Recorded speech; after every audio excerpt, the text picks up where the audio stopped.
Welcome to the world's fastest growing podcast that interviews random Todds and asks them unpredictable questions in a series of wacky segments.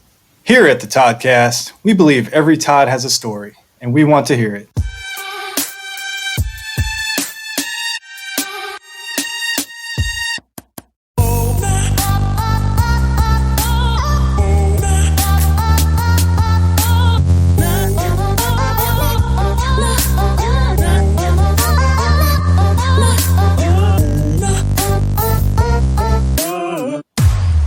All right, so today on the podcast, we have intuitive advisor Todd Grosby. You can find him on the gram at Todd Grosby. Hey, Todd, how you doing today? Good, how are you? We're doing well, appreciate it. Yeah, thanks for joining the show. And did we say your last name right? Yeah, you got it perfect. You guys are the first ones to ever get it correct. Congratulations. Oh, my goodness. I've been practicing all day long, so. Awesome. So we'll roll straight into Once Upon a Todd.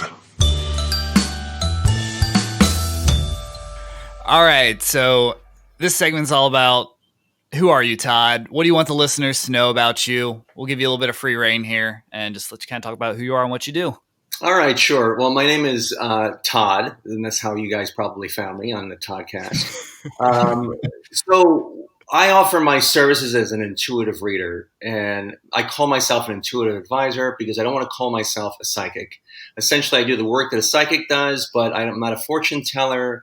I probably struggled with years with being associated with this only because there's such a stigma attached to it. This is the later incarnation of my life. I was a realtor. I've been in online advertising. I've had a number of different careers. I'm the father of 3 children. I'm divorced twice. So I've had a lot of life experience. Took care of my mother who had Parkinson's for 2 years, which didn't help the marriage, but it helped my mother. You know what I mean? So there was a lot of challenges that I undertook. And when I was younger, I always noticed it was something different, that people would always come up to me and talk to me about their personal problems, even at a young age. And I thought it was a very unusual thing. At the time, I didn't think it was unusual. As I got older, I realized that's an unusual thing. And I ended up, along the way, I was interested in things metaphysical and came across, I guess, like I remember it was in Los Angeles on the Venice Beach. They have the beach psychics or whatever. So I've gone to them. I was always very curious to it. And then living in San Francisco, where I'd met my previous ex-wife, there was a fair, like a psychic fair going on there. And it was a school of kids that taught you how to do it. I mean, the kids didn't teach it, but there was kids, there were students there. And I was amazed with the level of accuracy that they had. They must have either hidden cameras all over the city. And so I ended up taking their program. It was a 2-year program, and that I never thought a psychic school actually existed. So I was a bit overwhelmed. I'm a bit of a skeptic at heart, so it was hard for me to sort of balance this out. And so I took their class, and this was about, 15 years ago. And it just clicked with me. It was something I really enjoyed doing. And it's probably more like, I call myself an intuitive advisor, because I'm interested in financial advising, but I'm not a financial advisor. But I'm really interested in helping people and helping other people. So what I do with it is slightly different than what other people do with it, in the sense that I'm really trying to get people to understand themselves better and empower them to make better decisions for themselves. Maybe it's offering them an awareness from a different point of view, but it's not really although it is metaphysical, and I'm not going to lie to you, it is really weird. I mean, I had a reading yesterday where this woman asked me a health question, which is something I don't typically do. Right. For your viewers out there, if you have an injury, you probably don't want to go to a psychic if you think you have heart, right? You might want to go to the doctor. That's just my advice, right? And so this person asked me the question, and I told her, look, this is not something that I really do. Again, my interest is really helping either validate people, support them, what's going on in their life and the decisions that they're making. And so she asked me, so I said I'd give it a shot. So, part of what I do is I kind of close my eyes to tap into it.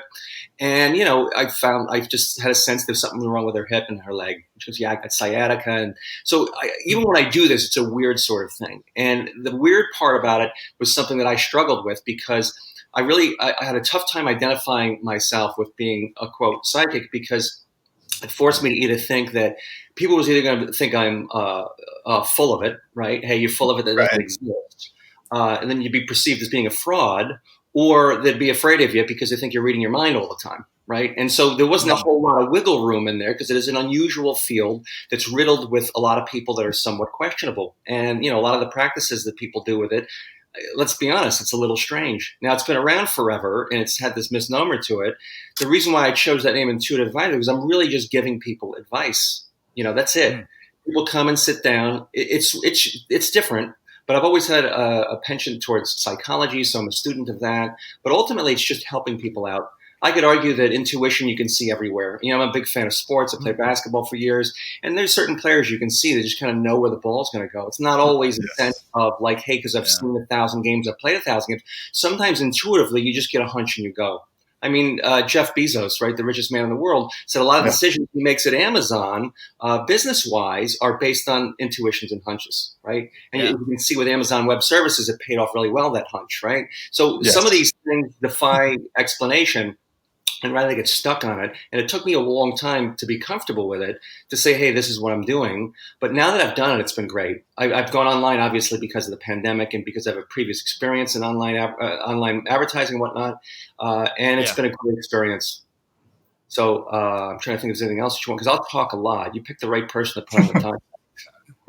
Perfect. That's what I do. I talk. So it's like trying to think of anything else. So right now I offer my services up in readings. They're basically 15 minutes or a half hour, mostly online now. And people come in, and the way the actual process works is I close my eyes, and I do this because I used to be in sales, and even with webcam. You can pick up on things, what people do. Like, I'm a student of all of this. There's something called cold reading. That's what someone's going to hustle you. Salespeople are great at it. You can read a lot about a person based upon their behavior, based upon how they respond to certain open-ended questions that you ask them. You can get a lot of information. You could make somebody think that, oh my gosh, this guy's psychic, right? How did he know all this stuff? But a lot of that's just an inference based on human behavior. And so I keep my eyes closed when I do it. I have the person tell me their name a couple of times, and then I just get these impressions. Sometimes they're a vision. I'll be honest with you. The school I went to was about clairvoyance, and I can't see anything. I've never been able to see anything. So when I first started, I'd get headaches with it, right? Yeah. So there's a workaround. Hey, I don't see it, but I know it's there. And so it's really that expression, it came off the top of your head. And that's kind of what happened. And so when they tell me their name, and then I just start talking like I'm talking now. I just ramble it, spit off. And it tends to be something that sometimes makes more sense to them than me. And so it's an unusual thing, but at the end of the day, it's really getting good advice from somebody. That's it. I offer them insight to things that mostly they know about and they're aware of, and it makes a huge impact on them. And for me, I'm not doing this to get rich. I'm doing it because I enjoy doing it. And so again, the readings are 15 minutes or 30 minutes, and then I'm getting ready to launch classes where I teach people how to use these tools to not necessarily do what I'm doing, but just to tap into their intuition better and be able to be just more aware. You could argue that this is really a product of awareness. The more aware you are, there's subtle levels of awareness that people express that you can pick up on. And ultimately, if you can use it to know yourself better, that's where it becomes invaluable. Then you can learn to navigate boundaries. I mean, we live in an insane world right now where there's a large demand for what I'm offering. And so because I think people forced to spend their time at home, that's a bit problematic because most people a lot of people like to be busy all the time. So it does offer an opportunity for introspection to get to know yourself better. At the end of the day, the more you know yourself and the more aware you are of yourself, then the better off you're going to be, no matter what it is that you're doing. And like I said, I've taken all these other experiences that I've had, raising 3 daughters. I was the youngest of 3 boys. Raising 3 daughters, totally different than being the youngest of 3 boys. Oh, yeah. A lot of learning moments. And like I've been inundated with females growing up with all boys. I had my ex-wife and then my ex-mother-in-law that was living with us, and then 3 female goats, and then 1 female cat and 1 male cat, and his name is Poof. Go figure, right? No question on the name, but yeah, Poof would be upset with me. So it was tough to bond. I'm bonding with the cat surrounded by females, right? So you learn a lot from it. You're either going to go crazy, I'm going to go off the rails and start doing heroin or something, or you're going to manage it and figure it out. And so part of it is that females have a greater permission to experience a wider scope of emotions, where that's beneficial for me to learn. And I think they tend to be a little bit more intuitive and have a little bit more permission to do it. Where for me, I kind of grew up back east and partially in New York. And it's like, it's not something that's perceived as a macho male guy thing to do. Especially, I'm 51. Sure. My generation is definitely like the guys I grew up with. They're all kind of busting your chops and the whole thing. Yes. And it's like, So that's why it took me a while to play out. The other day, I had these two friends from high school reach out to me, and I ended up doing readings for them. And it was like the last thing in the world I ever expected to do. And so it was a validating experience. Hey, it was helpful to them because they're friends that I really care about. And it was just the magic sort of thing. So I'm trying to think, do you have more time? Is there anything else I need to say? I mean, that's what my career is. You're good. I mean, you can keep going. It's truly fascinating because I have little to no knowledge about this whole world. Okay. And it's cool to learn about it. Yeah, it's one of those things. I was always interested in it when I was younger. I always had weird things sort of happen to me that I didn't really know, what was that all about. And like I said, I've gone and heard.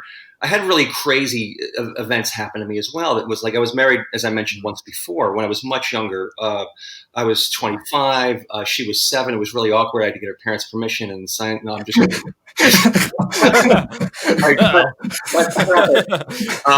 No, so she was young. She was 19. I was 23. And, I had a lot of unexplainable things happen with her that was just mind blowing. Like her father, unfortunately, he was a heavy drinker. And I remember at one point in time, we're hanging out. And this was before I was really familiar that maybe I had this skill set or this awareness. And I remember one time we're hanging out at the house there and he had been drinking and he grabbed my arm and her arm and he started saying, "Hey, I know you guys from the other world," and started rambling this stuff. And my ex-wife was like, "Oh my God, my dad's never done anything like that." And what he said sort of rang true. It was weird. It's one of those things where you feel like, oh, it's a weird connection there. So I've always been really interested in like, hey, there's more than meets the eye. But then there's always the aspect of it because, like I said, I kind of walk in both worlds with it because I'm highly skeptical. I spent years studying James Randi, who's a former magician who spent his whole career dedicated towards disproving psychic abilities. He even set up a foundation to give anyone $1 million to prove that this phenomenon exists. And so, not that I would ever want to take that on because my framework for it is a lot different. The point, again, the value proposition that I offer for people is helping them connect the dot, giving them good advice. It's not for me to tell. If I could tell them where grandma buried all the coffee jars with the money in it, then I would be on the Robin Hood traders on TikTok giving everyone stock advice, right? But that's not happening. You know what I mean? So that's not the point for me, at least. I know other people are doing it, and I'm in a position financially where I don't have to do it. It's a hard career to do just the readings to make money. And I have friends that have done it. And in many ways, that's magic in its own right because you're recreating your business all the time. Part of it, too, for those that have done it for a while, is it's like a repeat customer thing. As I mentioned, I first did it about, professionally 10 years ago and did it for like 2 years and then stopped doing it completely because I had to take care of life, family, and a lot of stuff for that time period. And I never really wanted anyone to come back to me because the idea is I want to hit the ball out of the park. You have your core issue that's bothering you or whatever. I want to have that one meeting and think like, holy shit, that was great. And now you can move on with your life. I don't want someone coming back to me the next week after saying, "Hey, well, so what do you got for me this week?" Either there's a codependency there, right? So I lived in New York and I was in Bedford-Stuyvesant area, Bedford-Stuyvesant High School. My father grew up in there, so I remember he told me. And I remember when I was there was 19 at the time, and there was this Madame Louisa. And people would not make a move without talking to Madame Louisa. There was like a 9-month waiting list. And when I was 19, I thought, oh my God, that's the gig that I want. I want to sit up on the hill there, right? And people are just waiting to see me, offering like, here's my money and here's some flowers. You know what I mean? To just show the wisdom on them. But the notion there was that you're not going to make a move without talking to her, right? That's like when I say I don't do fortune telling. The idea of fortune telling and telling somebody what can happen next is questionable. Hey, does that even exist? For argument's sake, let's say it does exist, and you tell somebody what's going to happen next. Here's the problem. That takes away their free will, right? Because then they're going to say, well, the psychic told me that's what's going to happen. And so whether it happens or not, guess what goes on? You're going to go back and see the person because it's a codependent type relationship. I can already feel the other psychic saying, all right, you can cut this part out now. Like, all right, stop, our gig is up. So, for me, it's really like, hey, does that exist? I think maybe it does. I think maybe there's something to the whole quantum sort of quantum mechanics thing. When you observe the observer of the experiment affects the outcome. Maybe there's things going on there we're not quite aware of exactly. At the end of the day, we're left with the present moment. We're left with the decisions that we have to deal with right now and how we feel about ourselves. And that to me is the anchor point of the only thing that really matters. Whether or not you can predict what's going on in the future really isn't relevant, because most people are asking that question because they can't deal with what's going on right now. Right. And everyone wants to know, hey, when is my suffering and my misery going to end? People don't go see psychics or people like me because things are rolling. Right. That's all things are great. Hey, what's happening? Yeah. Do you recommend that they do? What's that? Do you recommend that they do? Like it kind of as like a little like checkup or like an insurance for your mind? Or? So like when I mentioned before, I didn't like repeat customers. I don't want people coming back that are not willing to do the work. I'm interested in people wanting to help themselves, right? If somebody comes to see me because they're having the relationship problems are always big, and if I could offer insight into themselves and they're able to operate, that's great. But if they're coming back a month later with the exact same problem, I really don't have any interest in that whatsoever, because really they're using me as a surrogate for their own. People can talk through you, right? A bartender has to deal with that all the time, right? You're tending bar, complaining, and you know what I mean? And so rather than that, it's like, hey, if you look at this differently, you want to be able to offer inspiration to somebody who's willing to make changes in their life. And again, there's other people I'm sure can help out those other people, because sometimes there is a hand-holding aspect, right? That's like the idea of buying a prostitute to talk to her. Hey, I don't want to have sex. I just want to chat. Cheaper routes. Yeah.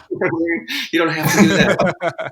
So, part of it has to do with like, I don't know. It has to do with an openness to it and the idea of being willing to reach out to get help from someone. I'm trying to think of anything else.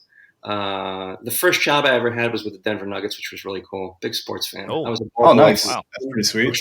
I mean, one of the biggest mistakes, like I said, I'm 51. You got a lot of regrets. My biggest regret is really unusual. It's not surprisingly the failed marriages. You get a lot out of that. You spend your whole life with the same person. Now I know I heard you got a fiance. I don't want to taint anything whatsoever. I said, even though my marriages didn't work out, I never would have done anything differently. I never would have done it. Even though the first time I was really young and I felt like I was, when I saw her coming up the aisle, I knew I was making a mistake, but I felt like I had to do it anyways, right? So, I was time. Second time around, I have 3 beautiful daughters. Even though it didn't work out, I have nothing but admiration and respect for my ex-wife. I want her to be successful. The whole idea is we go through that challenge, and maybe sometimes it's not meant to last forever, but you can't look at her as the source of your problems. You were with that person for a period of time, and you learn something after you've unraveled the experience about yourself, because it's really, when you're in it, it's tough to see it, but you get a lot out of it. So I'm not sour on it. Will I get married again? I don't know. TBD. Statistically, maybe to be determined for sure. So anyhow, the Denver Nugget thing was the first job that I ever had. Back to the regret. The regret was the fact that I was a ball boy. This was 1986, 87. And at that point in time, I worked both home and visiting teams. And this was like Larry Bird, Magic Johnson. I'm in the locker room with Michael Jordan, right? And so only once did I ever ask for a player for their shoes, because typically the way it worked, at least back then, is they all get shoe contracts. They get as many pairs of shoes as they want. And if the team was playing a home game the next game, they could give their shoes away. The high school that I went to, that I played basketball at, our colors were they were like Christmas colors. They were like green and red. And so the Celtics, this was just when they first started to color the kicks. You know what I mean? And so Dennis Johnson, Larry Bird in there. So I asked Dennis Johnson for his shoes because his foot was the closest to my foot, because these guys were all huge, right? And so they were green Nike, I forget what they were, Air Force Ones or probably something like that. And so I asked him for the shoes. He autographed them. Like an idiot. What I did, I wore them, right? I wore them in games, not having any idea what the future held, right? And so here I am wearing these shoes that he signed, and I probably wore them for 2 seasons and then kept them with me. And I moved around a lot in like this backpack, and like they were trashed, right? And so I finally looked at them through all these moves I did, and last year I ended up selling them on eBay. And mind you, I mean, Dennis Johnson passed away, so maybe that added the value a little bit. Yes. But the signature was still there a little bit, but the shoes were in terrible condition. I mean, I wore them, and they still sold for $750. And I'm like, oh, man. Wow. I got to tell you, like this kid that I worked with, we had the All-Star game there. It was 87 or 86, I want to say. I mean, Dr. J's shoes he got, he's retired on the shoes that he got from that game. Oof. First, Jordan's rookie year, our trainer got his shoes, and I remember at the time somebody offered him $1,000 on the spot for it. So that's the regret. The regret that is I did that job at the time for no pay, right? And I didn't have a whole. I mean, I could have had like a bench warmer's shoes, and they would be worth money at this point in time. Oh yeah, yeah. You should have just been snagging shoes left and right. It would have been crazy, but it was a phenomenal experience. It was really cool. I mean, it was really. This was before it was quite as big, and it was kind of like the glory time in terms of the personalities involved. And so there wasn't a whole lot. It's not like there was like a coach and an assistant coach, and that's it. And then, like, I'm the ball boy. I sat behind the bench. And so it was really cool. You get to see insight, and some great teams, the Celtics and the Lakers. I mean, so it was really a phenomenal experience. Wow. Hate the Celtics, bro. Hate the Celtics. I mean, oh, my God, because if we would have beat the Celtics, I would have had an opportunity to travel with the team because Denver was really good back then. And if they had beat the Lakers, I would have gone with them to play Boston. But, of course, no one was beating the Lakers. Yeah. Especially back then, yeah, especially back then. But that was a really cool experience. I mean, I was a junior and senior in high school. That's an awesome experience to have that early in your life as well. Yeah. Wow.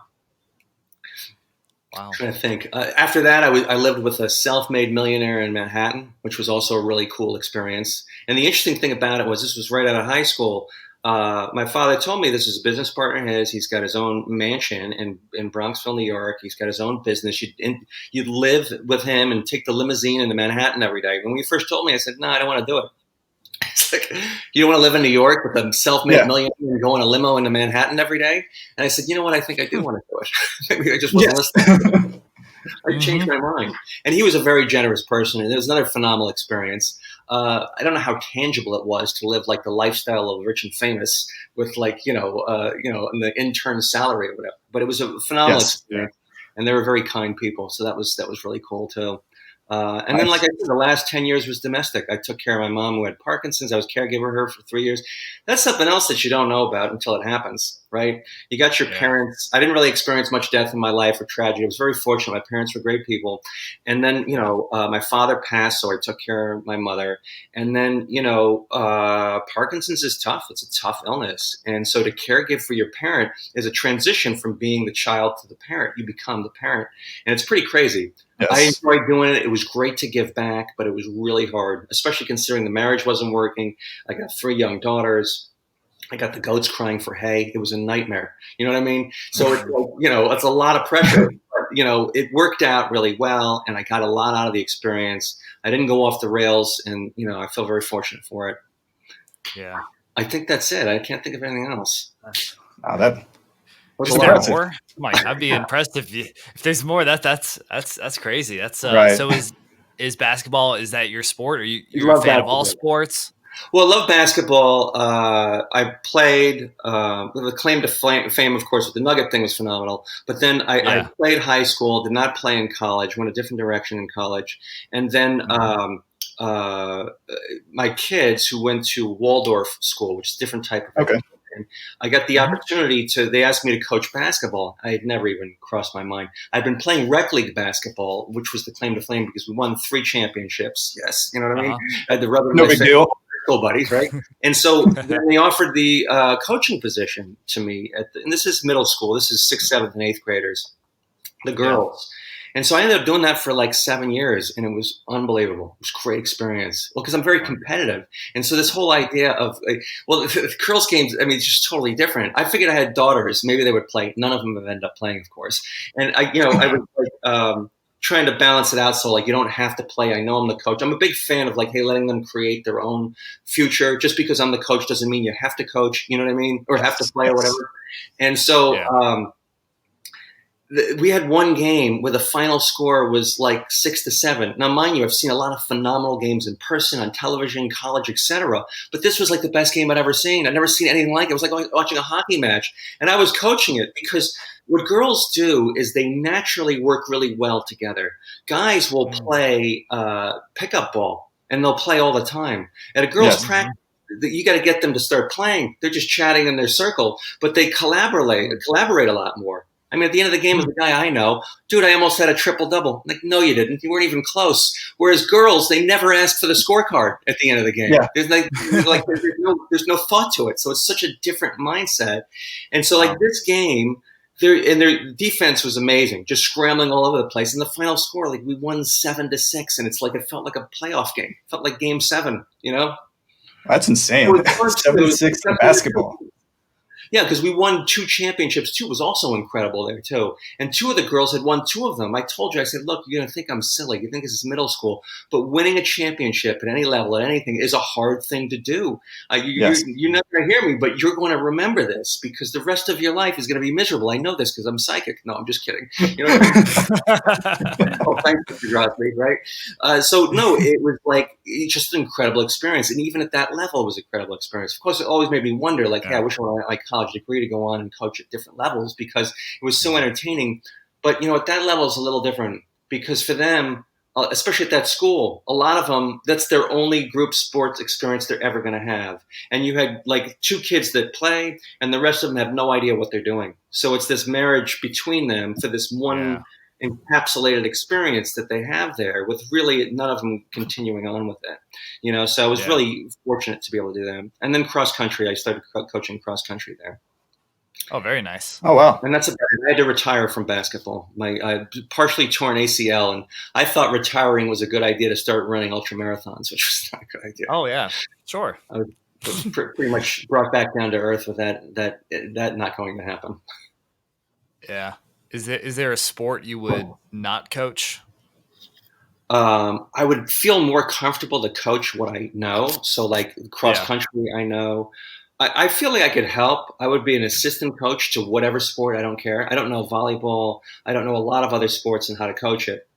But I would feel really comfortable assisting because a lot of it is similar to the reading thing that I do. It's sort of like getting people to believe in themselves, hyping them up. Not really necessarily a motivational speaker, but really kind of connecting. Yeah.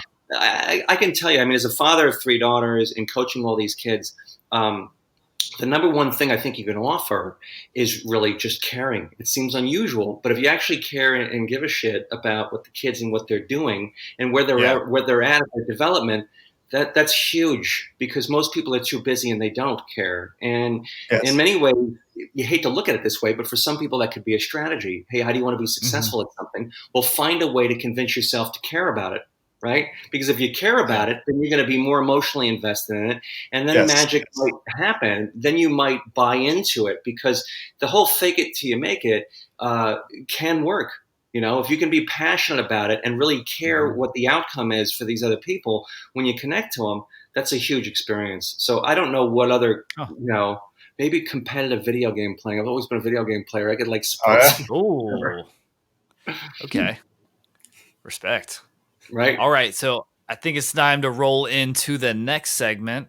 It's time to prod Todd. Should I be worried? That's an intimidating segment name. I know that. So in this segment, it's a series of random questions. They come out of left field. They may sound a little wacky, but it's no pressure. No pressure.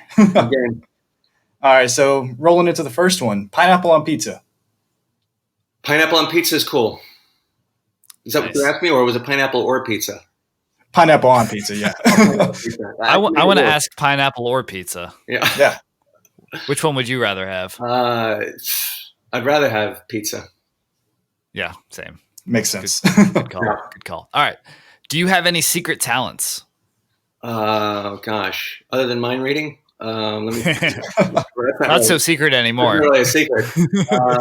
Secret talents. Gosh, that's a good question. I should have a secret talent. Well, I'll have to develop one now. I've been inspired to develop a secret talent.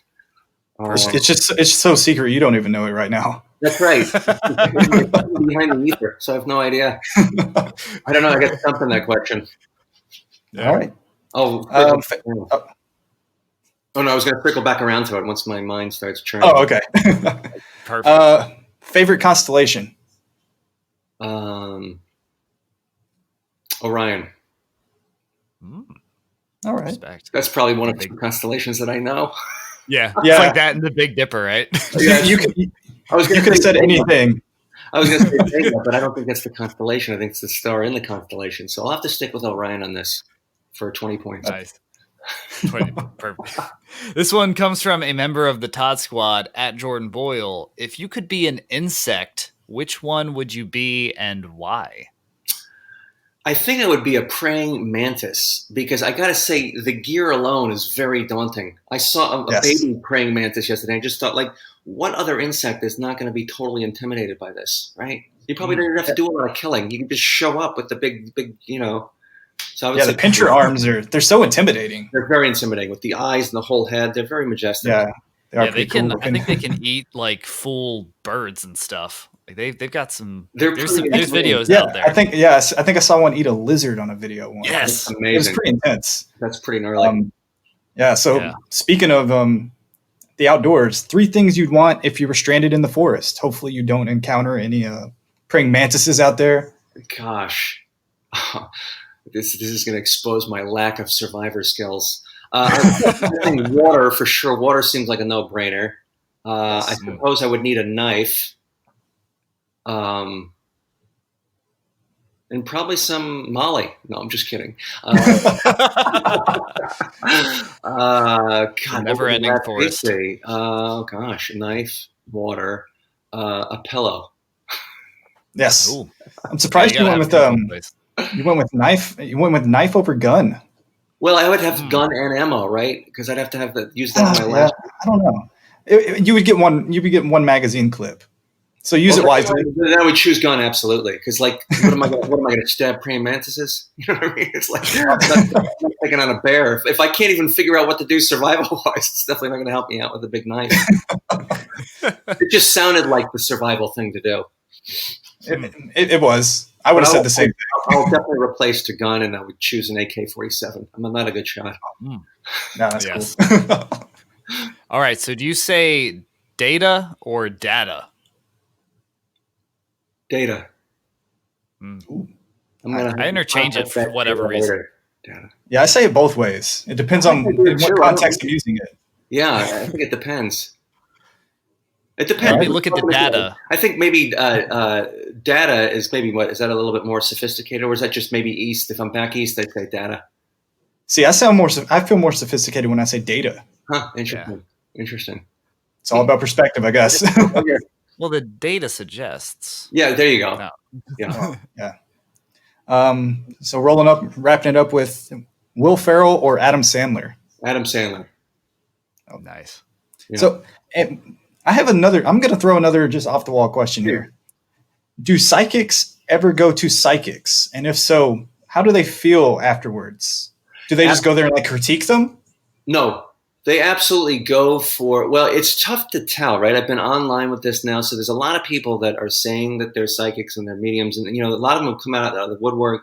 But I did a reading fair the other day and frequently do an exchange with another psychic. I think some people might have an aversion to it, but the idea is you're getting somebody else's eyes on you, right? And they're saying, hey, here's what I see, what's going on. And then depending on your nature, you have to have a high level of discernment. Hey, maybe this person's on or not. But ultimately, it depends on, I guess, who you're talking to. But they don't necessarily do it to critique. But like anything else, you're absolutely going to critique afterwards. You're going to question and say, she didn't know she was wrong, or I'm better at her than that. You know what I mean? Everyone has right. The same with podcasts, right?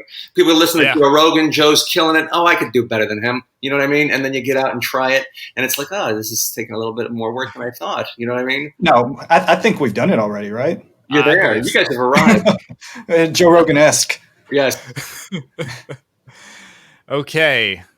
Time for that wraps up Prod Todd. Yes. And the next one is called What If Todd Was One of Us?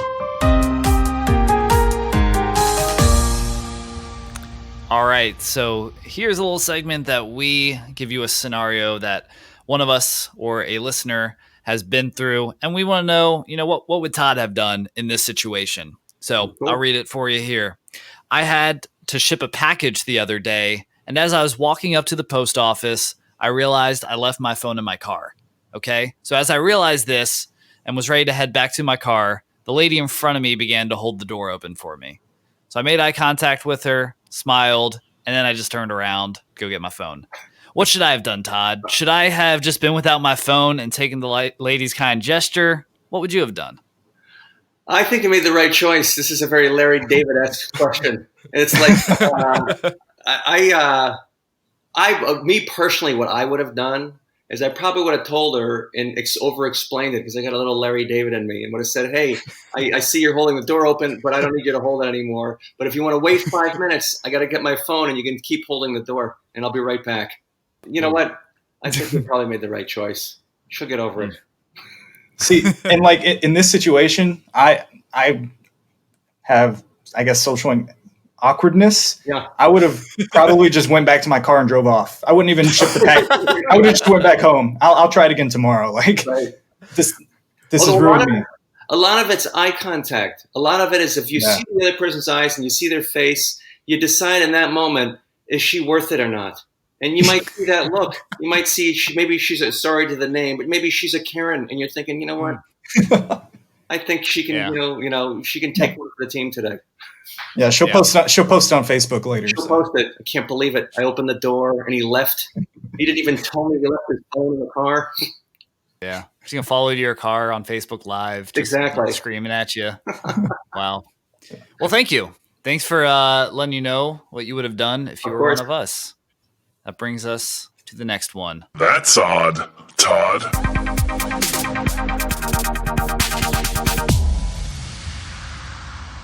Yeah, so that's odd, Todd. We want to know. We've asked you to prepare 2 truths and 1 lie. We want to hear them and try to decipher them. See which one is the lie. Okay, so I'll do this. So I slam dunk a basketball in a high school basketball game. And then the other one is that I was at a small motel in a small hotel in Fresno, California with my mom. And we spent an hour with Michael Jordan, talking to Michael Jordan. Okay. I've ran a 6-minute, I've ran a sub 6 mile before. Sub 6 mile? Yeah. 5:59. You look like you're in pretty good shape. Okay. So he's ran a sub 6 mile. He's hung out with Michael Jordan. For an hour. For an hour. Just an hour. Just an hour. Too. Maybe it could have been the minor detail that got us on there. And the first one was slam dunk the basketball in high school. Basketball in high school. Yeah. High school game. High school game. Wild. Okay, Brad, what do you think? I don't know. He seems fast. I feel like he can run. It's like Usain Bolt. What do we have? See, the Michael Jordan, I believe. Right? Because, I mean, he sounds like he's hung out with, several NBA stars before. Has him on speed dial. Not quite. I don't know. I'm going to say you didn't hit a growth spurt in high school, and I don't think you could dunk in high school. I'm sorry that I said that, but that's what you get. I'm gonna back that up too. I mean, I haven't seen it. I'm sure it happens in high school games, but I've never seen it. I know. I think LeBron James used to do it. Did he really? Wow. Okay, so we're locking in that the lie is the slam dunk in high school, and that is correct. Yes. Oh, so you have talked to Michael Jordan. It was random. So Michael Jordan, best friend during the season or during his days in Chicago was this guy, Rod. Oh God, I just drew a blank on his name. Rod Higgins. And so Rod Higgins had a basketball camp, went to Fresno State, and MJ, as a favor to him, would do his camp once a year.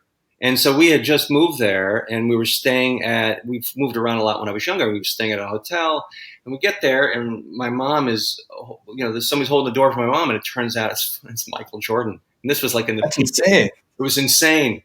So like my father drove home. My father was totally into celebrities and all that sort of thing, a huge basketball fan. He drove home from work and came out to the pool. We sort of mobbed him for a period of time, and it was fun. And he was very chill. He was very cool. We just lounged around the pool and rapped with him for like an hour. It was really cool, pretty cool experience. Oh my gosh. Did you think about stealing his shoes? God, I only wish. Did you watch have you watched the MJ documentary on Netflix? I did. Phenomenal. Yeah, it's It's a great watch. I recommend it. Oh yeah, it was phenomenal. There's a ball boy that his infamous flu game that he had in Utah. Yes. So a ball boy had those shoes from that game in his garage that he didn't wear like a jackass like I did, and he turned around and sold them. I want to say for $250,000 they sold for it. That's how they And they had the flu as well. So right, yes, irresponsible, but it is what it is. That's good money. So when was this sub 6 mile ran? Was that recently? This was the show. This was before I hurt my knee, and this was on a track. So it was controlled environment to a degree. I live up in the mountains, and it was basically around a track at the local high school. And so since then, I'm not quite. I'm trying to learn how to run slower. That was at the peak, and I was a basketball player, and I decided, hey, I should stop playing hoops, too dangerous, and I started distance running. And so I got totally into it, and not knowing anything about it, took on way too many miles too fast, and ended up hurting my ACL. So it's like, it's a bummer. So I still run, but just now not quite as fast. Probably still faster than me for sure. Yeah, well, I hate it. I played basketball. Running was always a punishment, so I couldn't stand it. Yes, it was. Yeah, and it's like, it wasn't until, I turned 40 where it was like up in the mountains trail running, all of a sudden something clicked and said, oh, wow, this is a lot of fun. Maybe it was all the stress, I think, of living with my mom, taking care of her, the family, all the stuff that was going on. Yeah. I needed some sort of outlet, and the running was definitely it. It's definitely an escape, especially in the trails. You're not running in like the city. Right. Totally. Yeah, it's scenic. It's nice. Yeah. Yeah. Yeah. You get that endorphin high that runners get too. I mean, I ran track in high school, but it's, I only ran the 400 meter. That was the most I would run. Yeah. Anything longer than that was very long distance for me. So nice. With all that being said, we're going to go to one of our final segments. In Todd, we trust.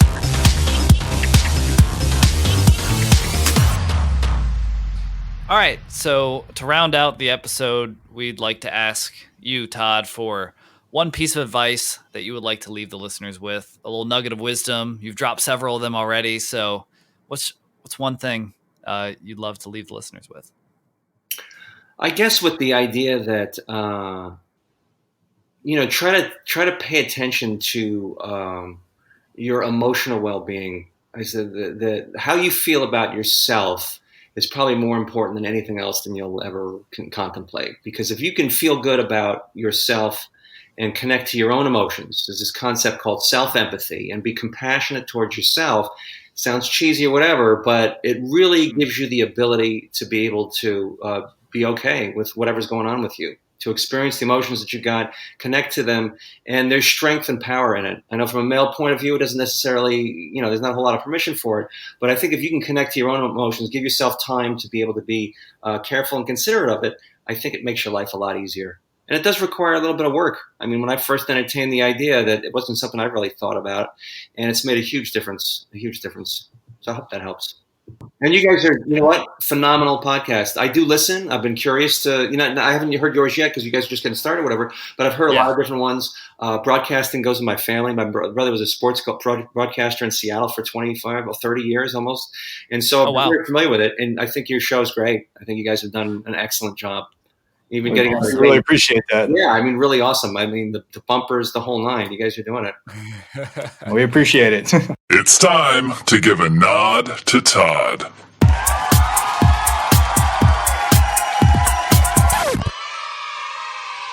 All right. Yes, we've had a great time speaking with you. We really appreciate you coming on, taking some time out of your day to tell us about everything and give us an insight into what it's like to be an intuitive advisor, something that honestly this is the first time I've ever heard of. Right. So it was cool to hear about that. I want to recommend everybody give Todd a follow on Instagram at Todd Grosby. You can follow us on Instagram at the Toddcast Pod. Subscribe to the Toddcast wherever you can find podcasts and drop a 5-star review. If you're a Todd or know any Todds out there, slide into our DMs or email us at thetoddcastpod@gmail.com. Todd, any other plugs you have, a website or anything? Just again, Grosby.com or on Facebook for those that are on Facebook. Okay. Also, Todd Grosby, just my name. Everything's on social media is at Todd Grosby. Awesome. Perfect. Sounds good. Well, check it out, everybody. And with that being said, I am Michael. I'm Brad. And he's Todd.